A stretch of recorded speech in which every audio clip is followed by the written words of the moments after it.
खोकर चौधरी फराज हनीफ ने मुझे ज्यादती का निशाना बनाया। जब मैंने इनको धमकी लगाई कि मैं मीडिया पर जाऊंगी तो इन्होंने मुझे फेल कर दिया। मैंने फिर इनको 1 लाख की रिश्वत देकर अपना सेमेस्टर जो था उसको क्लियर कराया। मैं अपने घर दूर रही। हॉस्टल में रहने वाली लड़कियों के साथ ये ऐसे जुल्म और ज्यादती करते हैं। आरफवाला जीसी यूनिवर्सिटी साहिवाल कैंपस में लड़कियों को फेल करने की धमकी देकर जिनसी ज्यादती करने का इंकशाफ।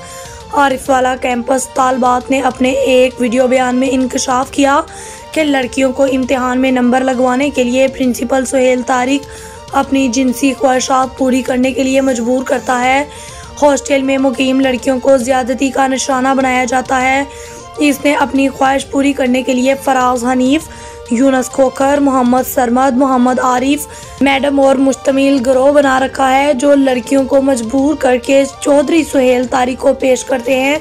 मुतासिरा लड़की ने इल्जाम लगाया कि बदकार फराज हनीफ ने इसे ज्यादती का निशाना बनाया और इसे फेल करने की धमकी दी। जब मैंने इन्हें मीडिया पर जाने की धमकी दी तो 1 लाख रुपए रिश्वत लेकर मेरा सेमेस्टर क्लियर कर दिया गया। मुतासिरा तालबात ने अपने वीडियो बयान में मजीद कहा कि इन्होंने चेयरमैन नैब, वाइस चांसलर और वजीर आला को दरख्वास्तें दी मगर किसी ने हमारा साथ नहीं दिया।